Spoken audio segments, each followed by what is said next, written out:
From the flattest state in America, home of Children of the Corn, John Dillinger, Jimmy Hoffa, and other great celebrities, this is NapTown Nation, coming to you from the city that's always asleep, with John Guy, Eli Rasevich, and Peggy Palmer, the siren of Sarasota. Well, good evening, folks. I guess, I don't know. It's Monday. It's NapTown Nation. I'm John Guy. And I'm Eli here in Snowbound Speedway in Indianapolis. And I'm Peg here in sunny Sarasota. That's right. We've redone, Peg, the intro so that you're on it now, and you are referred to as the siren of Sarasota. Oh, that's great. Right on, girl. There you go. I mean, we've got to promote. That's what it's Right. all about. Yeah, no one's going to get excited about seeing John or I. No, not at all. Not at all. Which reminds me, I think Indiana, as flat as it is, I think they have three nudist resorts in the state. Huh. Rose, whatever the one that starts with Rose. Yeah. Rose, Yeah, they have that a big one's car. up in They have a big car show every year. You know, that as you one's know, up in Northwest. Yeah, Northwest Indiana. I just couldn't bring myself to take my GTI up there. There's one over by Gotta be. Richmond, and then there's one down by Beebe. Yep. Sounds really chilly. Well, I was gonna say, I 10 bet they're inches of not. snow. Bet they're not nude tonight. No, they are not. They're just wearing their goosebumps fur. Oh. So how cold is it down in Sarasota? Well, it's probably, I think this morning it was like 60, which is relatively cold, and then Oh God, it got freezing. up to about 75. Yeah, our weather is pretty good. Yeah. All the people in Florida put sweaters on this morning. Button-down sweaters, I bet. Yeah. Well, it was. I was unfortunately at 3 a.m. at the hospital, which is always freezing. Okay. And I was prepared for it not to be cold, so I didn't have a sweater or anything. When they offered at the hospital to bring me a warm blanket to, and I just brought a friend there. I wasn't the sick person, you know. Okay. But they bring you a blanket. Isn't that a nice thing to do? BYOB. Yeah, it's amazing. Huh. Yeah. So at what time? You're 3 a.m.? Yeah. Okay. Yeah. One of my friends had surgery at 7, so that's. Oh, we yeah. had to be there. I was going to say. Really early. Yeah, doctors in Florida, they don't get to the hospital at 3 a.m. No. Not even in an emergency. They're asleep. No, I don't know what it is about doctors. I think they just kind of roam around. And like a year or two ago, I was in the hospital, and all night long there were people coming and going, and it must have been about 3 a.m. I heard my doctor's voice. He's from South Africa, and he said, Peggy Palmer, how are you? And I was like, oh, I must be having a really bad dream. What is this? But the doctors, I think, have incredible hours. I have a new respect for them. Unless they're specialists, I think they spend a lot of time. Of course, they make a lot of money on those hospital visits too. But yeah. Anyway, so what's happening in NapTown Nation? Well, It was a kind of depressing weekend in football. That being said, we have bowl games. Oh my God. Eli, IU's going bowling. have you ever heard of any of these bowl games? Oh, John, don't get me started on that. You used to have to be successful to go to a bowl game. I remember in the 70s and early 80s, you could go 8-3 and get left out if you were from a weak conference. Now you get to 6-6 in a BS conference, and you're in the, Nose Pickers Bowl and Kennebunkport, Alabama. That's where the Nose Pickers Bowl is going to be held this year, huh? Probably is. I mean, it's I'll just be ridiculous. doggone. Huh. If you're 6-6, you should hang your head in shame. Well, not be going to a bowl. 12 teams, 12 that went 6-6 have made bowl games this year. Then you'll be watching a game and they'll go, holy moly, U's going to the bowl for the 13th consecutive season. And I'm like, they've had 5 winning seasons in that 13, Yeah. It's just like, I put it down with the participation trophy phenomenon. I'm really proud of my kids. Hard-nosed, all 4 of them boys. I like to say on 2 state championship game teams. But I was their coach in youth leagues. And 3rd grade, we did not win first place. I think we were 3rd. And they're giving out trophies. And they get up, they call our team up, and we're going through, and the kids are all excited getting a trophy. They hold a trophy out to my sons, who are identical twins, so they brought them up together. They hold the trophies out, and I can't remember which one of them. I think it was Nate says, I don't want that. He goes, that's for losers. It was a participation trophy. He goes, we didn't win anything. No. And they wouldn't take them. I was so proud. Everyone else was just horrified of these 2 kids. I was so proud of my sons. And they're right. Why should you get an award for being mediocre? Yeah, that's true. That's true. I mean, what the heck? Well, I'll tell you what's not mediocre right now. What? Is a couple of our basketball teams are doing pretty well. They are. I know you loathe the NBA, John, but Pacers are holding their own. Not, a star can be a 10 to 12 game difference in your win-loss record. Pacer star has yet to play, and they've won 2 out of 3 games they've played. They're 3rd place in the East. IU looked a little weak, barely beat Nebraska, but they've got a pretty good team. Purdue's down, still got a winning team. Butler's playing very well in the Big East. So college basketball is looking good here. Colts are looking pretty bad tonight, getting manhandled. I'm putting I'm pretty hard on their defense, but the defense has played pretty well tonight. Got a lot of bad breaks, very field position. But and I'll give a shout out. Obviously, Notre Dame's going bowling. I mean, with their fan base, the money they bring into that town and TV ratings, they're always going to go bowling. But IU, buddy, I give them credit. I mean, they lost their quarterback midway through the season, and still did all right. Now, which bowl is Notre Dame going to be playing in? Trivia. Oh, that's right. It's the Camping World Bowl. Is it really? Yeah. Camping World Bowl. The Camping World Bowl in Orlando, Florida. Oh, at least it's going to be warm. I don't know. South Bend, John. Good Lord.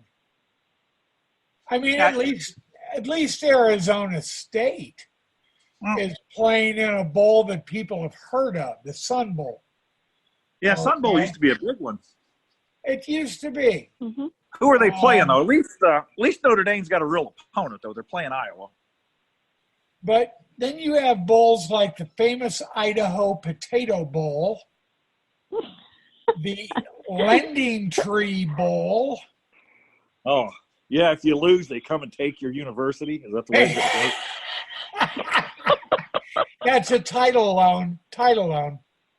That's what's going on. Holy smokes. The Celebration Bowl? Really? No. Oh, God. The Cure Bowl. That's in Orlando. Why does Orlando have so many bizarre named bowl games, I wonder? Huh. I'll be darned. Hey, Eli, next Monday, I am going to be trying my hardest. I just got a Christmas card from one of my Facebook friends. Do you remember back in the ABA, back when the Pacers were actually a team to cheer for? You remember the name Stu Johnson? Sure. He was a 3-time ABA All-Star. I'm going to try to get him on next Monday's show. Oh, that'd be fantastic. You know, and Stu's weird. That's why I'm definitely going to contact him. He and I write back and forth. We message here and there, and no one knows why he messages me, but he was the first black varsity basketball player for a 4-year program in the southeastern United States, not including the historical black colleges. He played for Murray State, and that was back in 1963, and he was a heck of a player. Never played with the Pacers. He played with everyone else, I think. I think you're right. He was Kentucky. A big guy, if I remember. Tall for his era. Oh, yeah, 6'9", 3-time All-Star. Scored over 10,500 points in the ABA.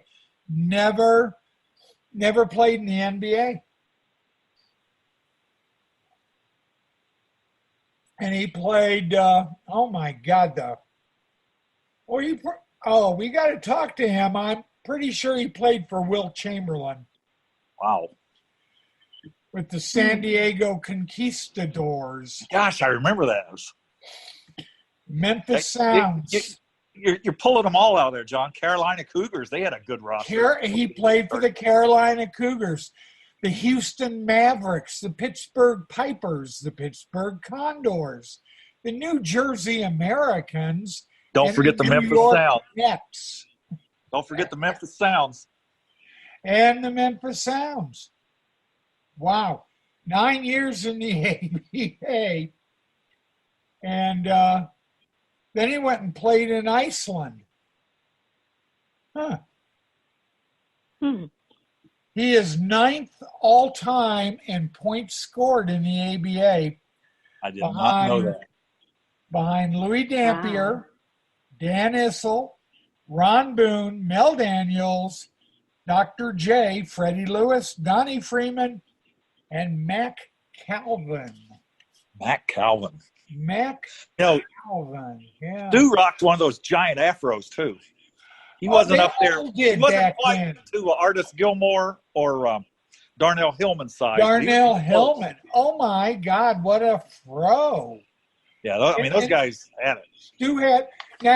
Stu did play in Indianapolis briefly. He played with the Indiana Wizards. Oh, okay. Yeah, that was sad. Yeah, I was going to say he had to be an old man then. Well, in 8 games, he averaged 14.6 points per game. Almost 15 points a game. And then after that, he went to Iceland and played. Iceland. That's got to be as cold as Speedway, Indiana right now. That's got to be South Bend cold, buddy. My gosh. I tell you, I cannot imagine playing football in South Bend in December and January. You know, I mean, they're right on the lake, and that lake effect is no stuff, man. I think it was last year or year before, 36 inches got dumped in South Bend of snow. Yeah. But you go out about 10 miles from the lake, and there was like 6 inches of snow. Huh. I mean, that lake effect, Lake Michigan. You know, most people don't realize Indiana is on Lake Michigan. And it is just brutal cold up there. It is very brutal. Now, speaking of brutal cold, I wonder what the temperature in Benson, Minnesota is right about now. Some friends of mine on Facebook posted pictures of sundogs. You know what sundogs are?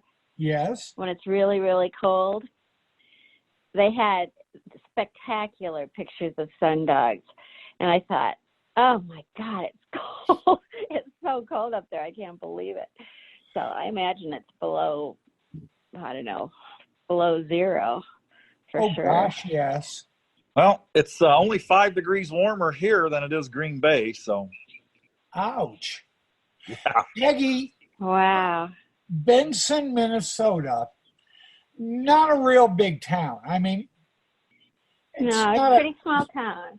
It's a pretty small town.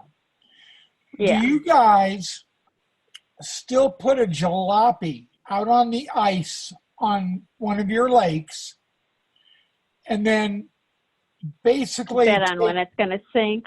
Take bets as to when it's going to crash through the ice? Oh my God. Yeah, people I don't know if they still do that, but they used to do that. Oh yeah. But Peggy's first job out of college, I think, was at a small Votech agricultural college. I don't know what the hell it was, in Ladysmith, Wisconsin. And she was the public relations assistant for a college that is no more, Mount Scenario College in Ladysmith, Wisconsin. On the Flambeau River. Yeah, that's where I met you, John. The Harvard of the Flambeau. And they actually had a player, Eli, who played in the NFL with the Green Bay Packers. Right on the strike team. They wanted him to come back the following season. He was a tight end, and he refused. Okay. Why would somebody be stupid enough to refuse to report to Green Bay Packers? That is something that is still debated today. Like 30 years later, everyone that has connections to Mount Scenario College still debates why Craig J did not show up for the following season's training camp. Huh. You know, those guys that I've talked to a couple of them who were scab players, and man, I guess they got treated the few that got invites back got treated really poorly by the players. And yes, they did. Yes, they NFL did. guys are they're not going to give you a cheap shot because they know what their careers are. But I guess several of those guys, you could still hit people back then in the NFL, unlike now. And right. I guess a couple of them took a beating. Yeah. Well, yeah, our friend Jesse Newkirk. I got a Jesse Newkirk story for you about the scab teams. Okay. His former coach at IU, I think, was out at one of the California teams. I'm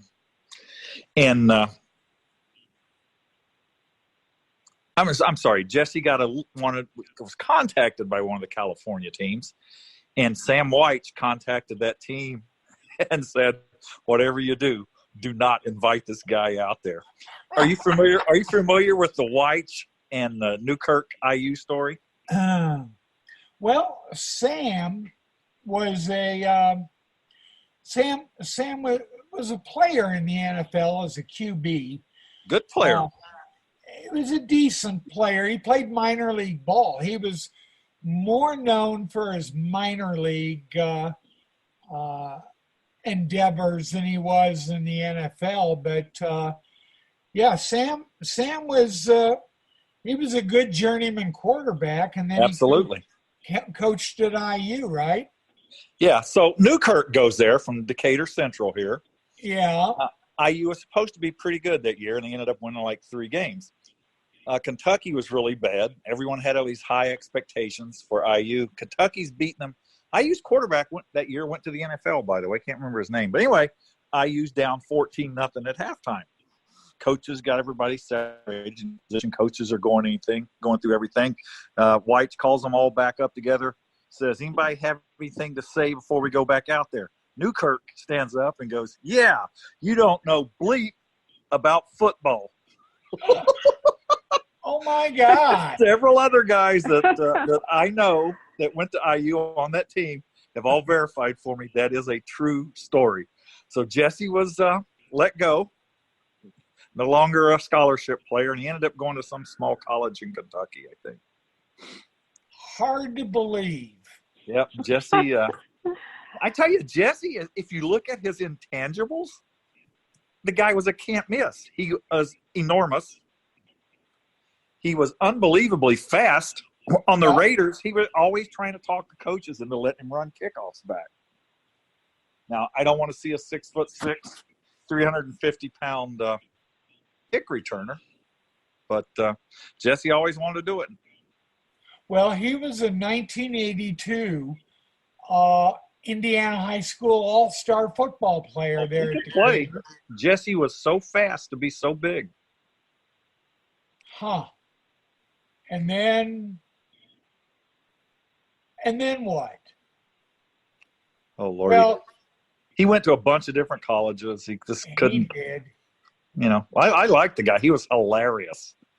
But let that mouth overshoot him all the time. Yeah, absolutely. And next time I see you in person, I've got some Jesse stories I can tell you that will make your toes curl, but they're not appropriate for the air. Oh, that's hard to believe. My goodness. I wonder, where is Jesse today? The last time I saw him, I'm at my sons are playing high school football. Right. I look over on the sideline of this other team, George Washington High School. They're on Washington Street. Yep. And there's this thing that comes out of the locker room door, and it fills the door up. I thought, oh, my God, that's one of the biggest humans I've ever seen. I start looking, and I'm listening. It was Jesse Newkirk. He was an assistant coach at George Washington. Now, that's been a few years. Yeah, it's probably, it's been over 10 years because my boys are 29 now. But, that's the last time I saw Jesse. My sons come up to me after the game, and they're like, Dad, did you see that guy on the sideline over there? They're like, that's the biggest human we've ever seen. I said, that is the famous Jesse Newkirk, because I had to share all my Jesse stories with my boys. Sure. And, wow. I don't know if he's still here in Indy or not, but, that'd be a guy to look up to get on the show, John. Oh, it would. He's in the Decatur Central Hall of Fame, of course. Oh, I'm telling you, he was really good in high school. Oh, he was, but, again, getting thrown out of each game so he could have a cigarette. He's not lying. John's telling the truth. I am. He'd get tossed out in the fourth quarter. He'd just calmly walk off the field, walk up to me and go, "Hey, John, give me a smoke."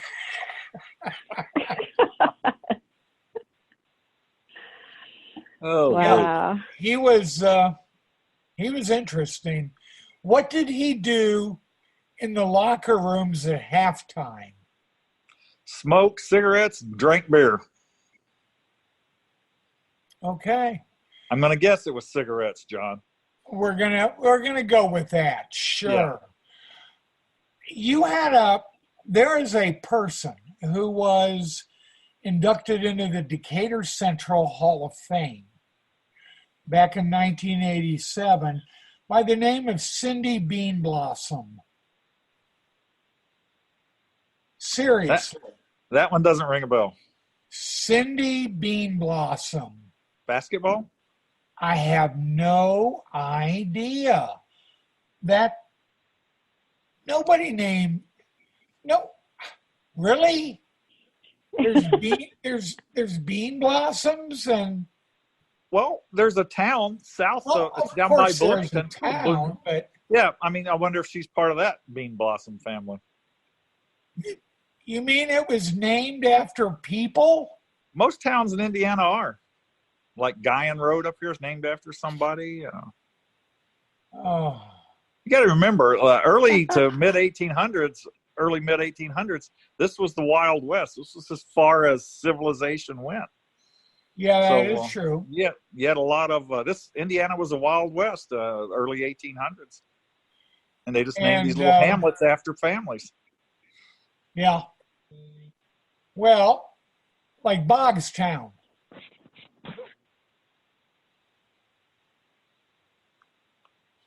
Huh.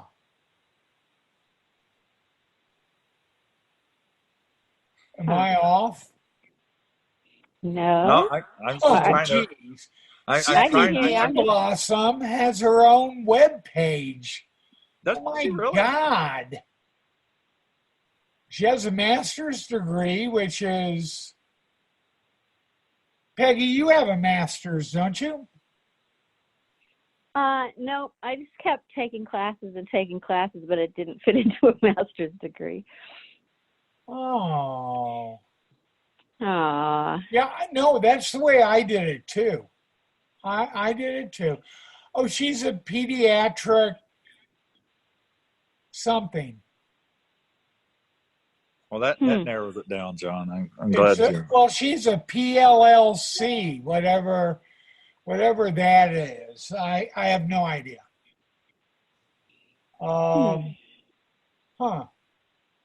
But Cindy Bean Blossom. She founded Pediatric and Family Excellence. All right. If we're gonna go to weird names, the weirdest one I've ever heard. My best friend, who came over and shoveled for me today, since I'm still lame and can't shovel. He pulled a guy over and ran the plate, and he sends me a message, "Hey, back onto this." So I'm thinking he's got something. So I go over there. I'm like, "Hey, what's up?" He's like, "Check this guy's name out." And I'm not swear on my little wiener dog's life, John. You know I don't love anything more than this wiener dog. That's right. The guy's last name was Godzilla. No way. Yes. I'm like, he goes. So I'm like, he lived in Florida, I bet. No, he lived up here. No way. Yeah, and his last name was really Godzilla. I cannot remember his first name, but if I had been his parents, I would have named him Tokyo Godzilla. Or something. Yeah, I would have named him Tokyo or Nagasaki or something, you know.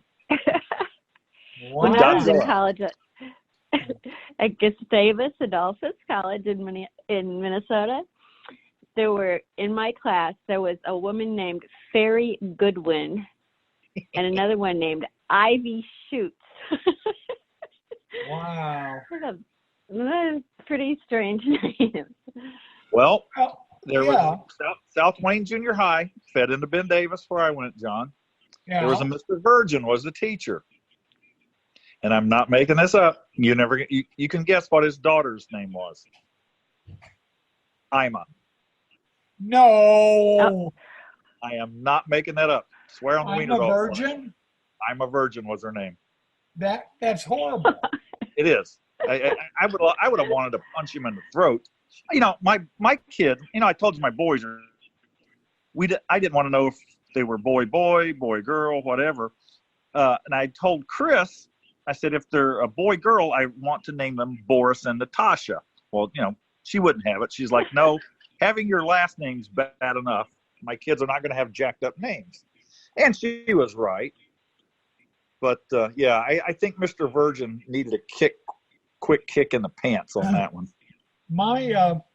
my grandson, who goes to Ooey Pooey, which for the uninitiated is Indiana University, Purdue University, Indianapolis, IUPUI.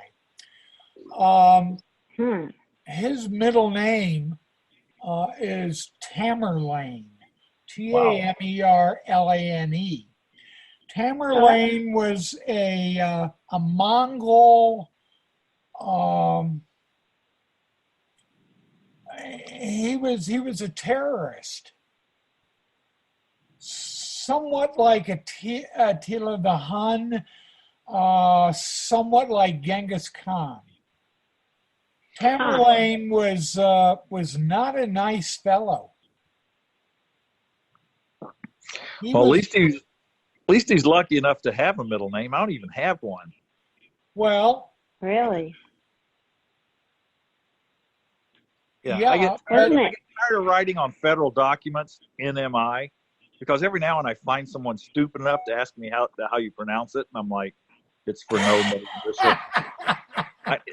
I'm serious. No middle initial. Just to let you know, Cynthia Bean Blossom was a swimmer. She went to Earlham College in Indiana. Then she got her master's degree from Auburn, and she's completed 3 years of her PhD, also at Auburn. Well, good for her. And let me see, she was a swimmer on Auburn's varsity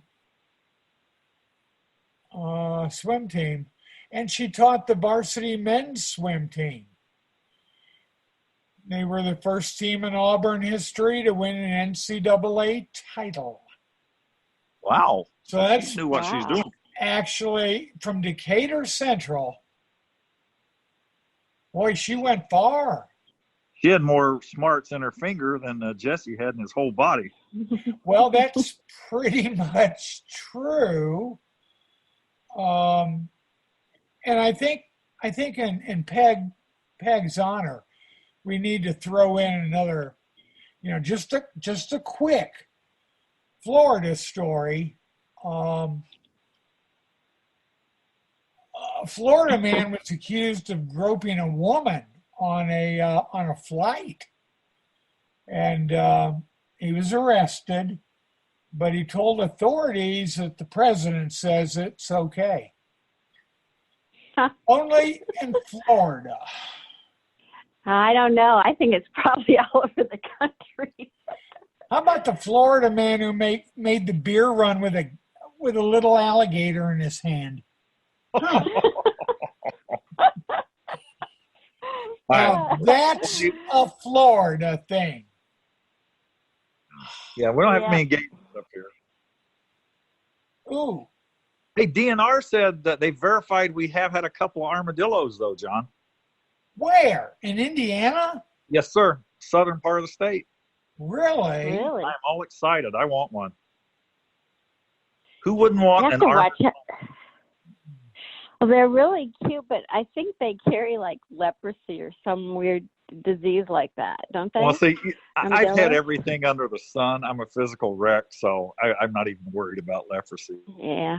Well, they say leprosy, but I've never seen anybody in Florida with leprosy, and we have armadillos all over the place. So. Yeah, I see. Every time I go down south, I see them dead on the road everywhere. But what? People with leprosy? Yeah. No. Yeah, people. Yeah, the leprosy communes, John. Yeah. Wait, the lepers are dead on the road in Florida? Well, I guess it does kill you. No wonder they used to segregate in the Bible.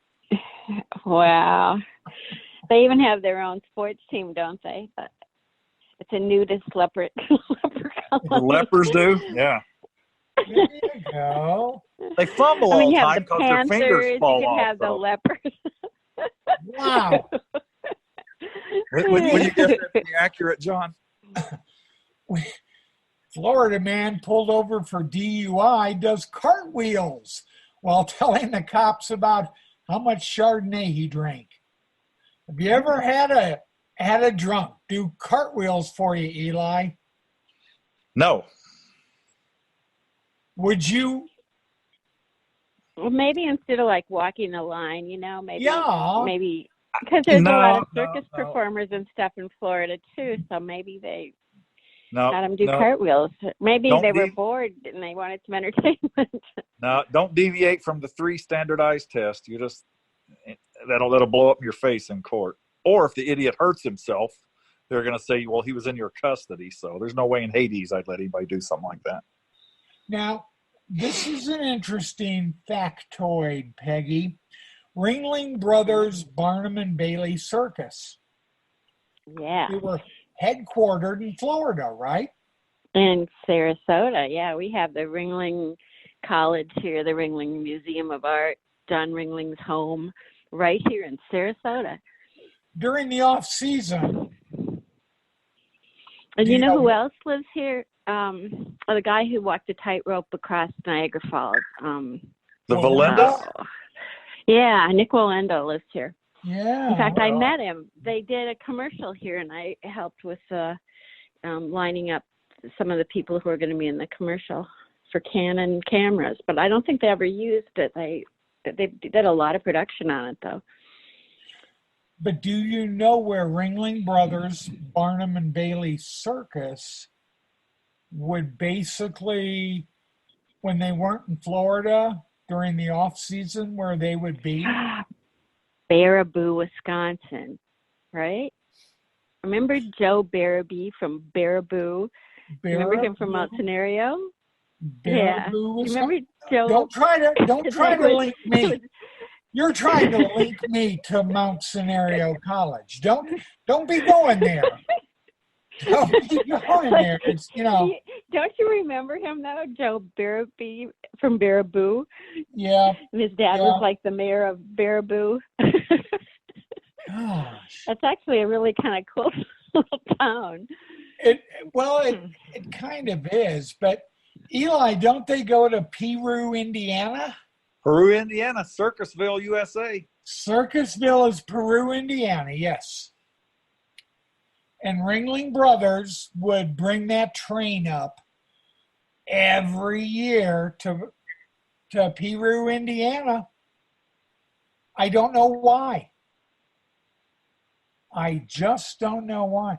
I don't know why you would want to link me with Mount Scenario College, Peggy. I have all these questions. My goodness. I know. I just like to basically, well, thinking back, Mount Scenario College, the first year you were there, probably the only year, I don't know. But you were there and we had about 100 students, correct? Right, yeah. And we played really University of Minnesota Twin Cities campus, which was at the time the largest college in America. And we played them. That's where I graduated, yeah. We played them in soccer.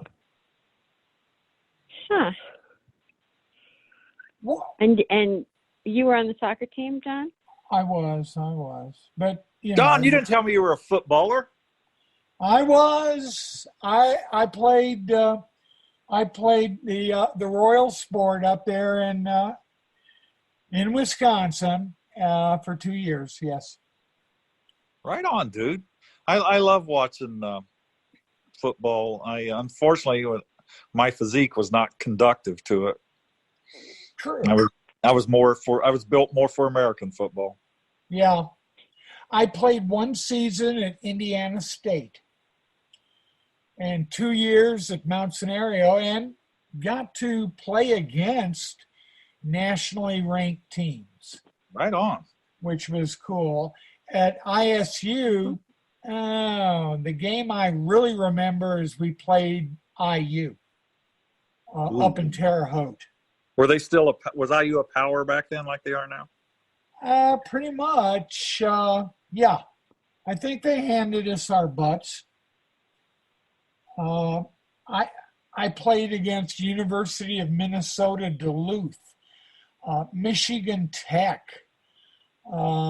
We would consider any of the Wisconsin state universities as a bye week for us because we would beat them all. We had the best team money could buy. We had foreign nationals, 100 students, and what we would do at basketball time, Eli, is we'd get a bus. We'd rent a bus. We'd take it down from Ladysmith, Wisconsin to Chicago. And we'd pull up to a playground, and we would begin our looking for 6'9" African American ball players. It was the most interesting mix of students. Get in the bus. You, sir, are a college student. Well, we would load the bus up, bring it back up there, enroll them in classes that they would not attend, and they would flunk out at the end of the first semester after taking our team to fantastic heights. We would take the bus back down during Christmas break and pick up a new team for the second half of the basketball season. Man, that sounds a lot like SEC football, John. Oh, my God. It was unbelievable. People would get up into they'd get off the bus in Ladysmith, Wisconsin, and we didn't even make the effort to learn their names. They weren't going to be there that long. They really weren't. The faculty at Mount Scenario was actually heads above many small colleges in the Midwest. And so I think Peggy can visualize a hybrid of the 6'9" African American basketball players from the south side of Chicago sitting in on a Victor Macaruso course at Mount Scenario, which, let's just say, neither one would understand the other. No way. Eli, I once took a college course up there, and there were 3 people in my class. Do you know how hard it is to fall asleep and hide because you didn't read the assignment when there's only 3 students? Oh, my. Oh, yeah. And it was like Nordic literature or something that you really possibly had to read in advance. That was quite a place, wasn't it? The Mount had collegiate soccer, football, basketball.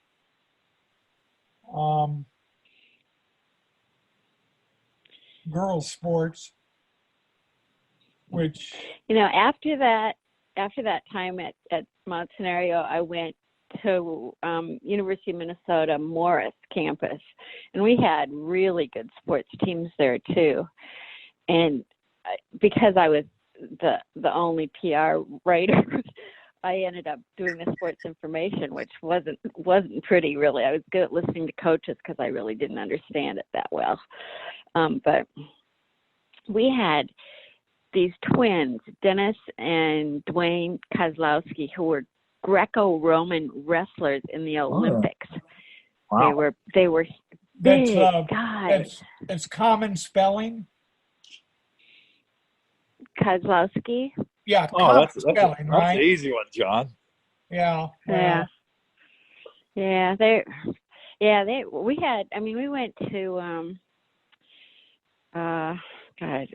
like the Division III championships. We had great teams there too, and we played football in the snow just about every year because it was snow all the time. At the end of the season, everybody'd be huddled under the blankets, and there'd be like drifts of snow around them, and the players would still be out there playing. They were tough guys. Yeah, I didn't mind playing in snow, but I hated freezing rain. Really, like 33, 34, 35-degree rain. That is the worst. Yeah. And it takes a lot out of you as a athlete. It does, and it hurts when it's cold like that. I played the entire game against Michigan Tech, which is right on Lake Superior, and it was probably October, November. It was colder than hell. It just was horrible, and it was sleeting. Yeah, and soccer players, they wear shorts. They wear shorts when they play. They don't wear. So they don't have winter uniforms at all. No. You play in shorts, and you're out there. It's sleeting. It's about 34 degrees. The wind is coming in off Lake Superior. You're in shorts. Your testicles are somewhere up around your ear lobes at that point. They've just been sucked into your body just like that. And, oh my God, they're just horrible. Just horrible. I had leg cramps all the way home to Ladysmith. The most miserable I ever was in a football game, John, was that one we did in Baltimore Thanksgiving weekend. Yep. In the old Colt Stadium. Oh, that was miserable. It was like 34 degrees, rain. Yep. Ice kept freezing on the ball. I'd have to snap it back sideways on shotguns so I wouldn't fumble it. It was horrible. Yeah. That was the most miserable I think I've ever been. Speaking of horrible, Eli, I just came across this story. A naked Florida man was baking cookies on his George Foreman grill when he started a brush fire. Okay, since he was naked, where was the brush fire, John? I don't know. I'm trying to wrap. That's just wrong in so many ways. That's a bad headline. Bad headline. That's wow. That's I don't. Huh. I tell you what, I use George Foreman grill about 5 days a week. I love that little thing. When you live alone, they're great. Yeah. Florida teacher accused of filing a false police report as cover for being late for work. Damn. That's not good. But no, that's bad. But this is my favorite, Eli. Florida man hid his legless fugitive girlfriend in a plastic tote bag. Yeah, and the cops he told them they didn't have a leg to stand on when they arrested him. Probably, yeah. I mean, just try dissecting that sentence. Wow. Florida man hid legless fugitive girlfriend in plastic tote bag. Huh. Oh. So where do you dig these up, John? Where do you find these? Just like Google them? Florida things stuff. In Florida? I don't know. It's Florida stuff. Yeah, just Google Florida man. It was in Winter Haven. Really?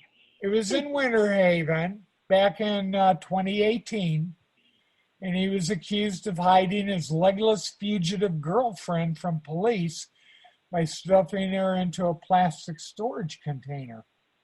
See, we don't get cool stuff like that here. What was their crime? Well, yeah. You probably do, but you don't hear about it. If you have no legs, how can you be a fugitive, Eli? Well, that one guy's a pretty good football player with no legs, John. I mean, Well, that's true, but Honestly, and I don't mean this to be a sound as horrible as it's going to come out of my mouth, but a girl like that, I just have in Florida especially, I could see her having sellout every night if she was a prostitute. oh well, you'll like this. You I ready? know that sounds sick, but I can, unfortunately, in my line of business, I can see it. No, what I'm now going to tell you sounds sick. Why she was legless. She got at a Burger King into a gunfight with the police, and she had a BB gun, and they had Glocks, Ugh. and she lost both of her legs in the shootout. Oh, God. That's gruesome. Well, didn't I mentioned probable he was causes 4 earlier, feet John. tall in the container.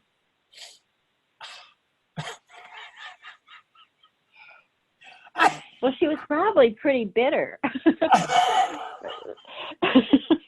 Hey, what do you well, suppose Well, made her a fugitive? she was a fugitive from U.S. Marshals and the Polk County Sheriff's Department.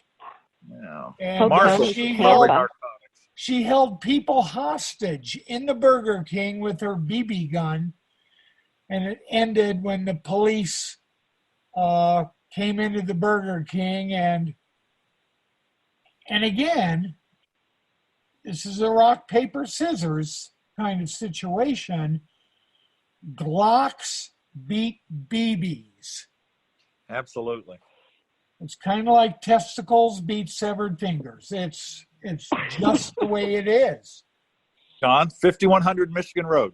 I don't know if you're familiar with that part of Indy. It's a really steep hill. Okay.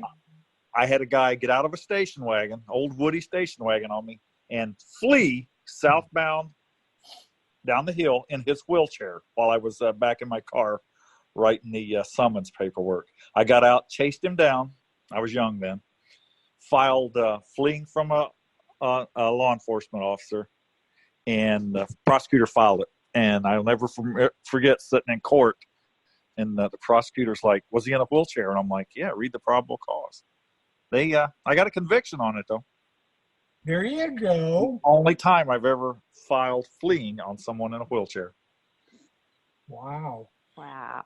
My stepdaughter worked for the state of Arizona. Was coming home from work one afternoon, and there was a gentleman at a 6-way stop, and he was attempting to cross the street, and he was naked. Is this in Florida? No, Central Phoenix. No, it's Arizona. Central Phoenix. He was naked.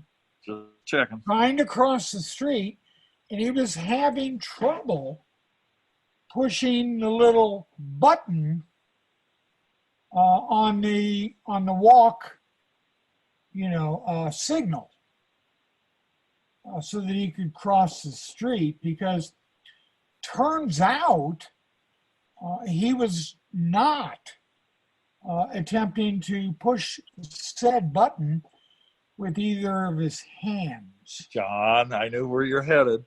Well, no. oh yeah, she called me from the car and said, "You will not believe." But I worked at Central Booking at downtown Phoenix, the sheriff's office. So you'd believe anything. So, yeah, it did not faze me. It did not faze me. We had a regular who would come in monthly, and he would gain pleasure on the main streets of downtown Phoenix, Arizona, by pleasuring himself without pants. And trench coat? Nope, just naked from the waist down. just walking down Central Avenue, pleasing himself, and they would bring him in. And yeah, we did not like to see Milton come in. That was always a bad night at work when you had to process Milton.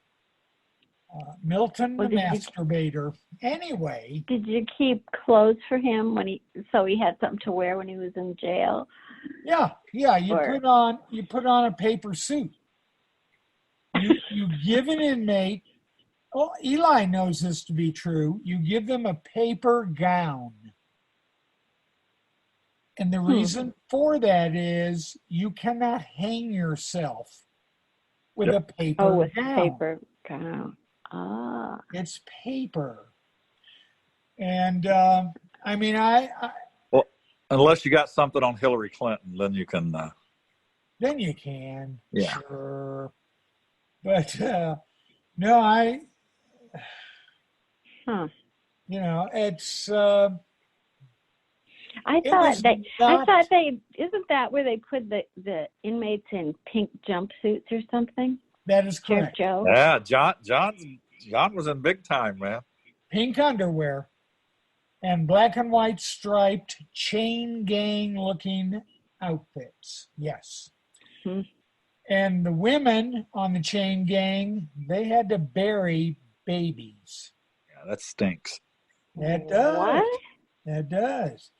The men on the chain gang, they would have to pick up all of the used syringes. And that was not any more fun, I would imagine. They both suck. I mean, it's bad work, working the chain gang. But, plus, it's like 120-degree heat, isn't it? In the summer? It is. Yes, it is. Yeah, that could really, that could persuade you to move to a different state. Well, what we're hoping, though, is that it persuades you not to come back. Yeah, that's probably true, too. Yeah. It's 8:01, and normally our show ends at 8, and Rex said, our producer, prior to the show, you got nothing on after you, so you can talk for as long as you want. Now, let's regroup here just a tad. We've talked about a 4-foot-tall woman in a plastic tote whose legs had been shot off by police officers during a confrontation when she had a BB gun. We've talked about Jesse Newkirk. Absolutely. And the fact that Sam Weish is not a big fan.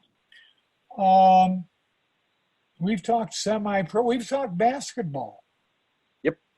And we've sort of covered the Hoosier landscape, I think, pretty well. Next week, we're going to take phone calls. How about that, guys? Absolutely. And I'll try to get Stu Johnson, because Stu once scored 62 points in a game. That's a lot. Right. And I bet he can tell some great Pacer stories. Those old ABA guys are great. I love listening to them. Oh, my God. Yeah. You try to take a dive back then, and it better have been for real. Oh, the next one would be, I can assure you. That is correct. And your head would bounce multiple times on the hardwood. You did not take a swan dive back in the old days. And so we're going to hopefully have Stu telling tales. This guy broke into the ABA in 1967. Wow. The stories he's going to be able to tell. So tune in next Monday. In the meantime, thanks for being here. I'm John Guy. And I'm Eli Racevich. And I'm Peg Palmer. The Siren of Sarasota. Good night. Night, guys. Good night. See you next week. Night.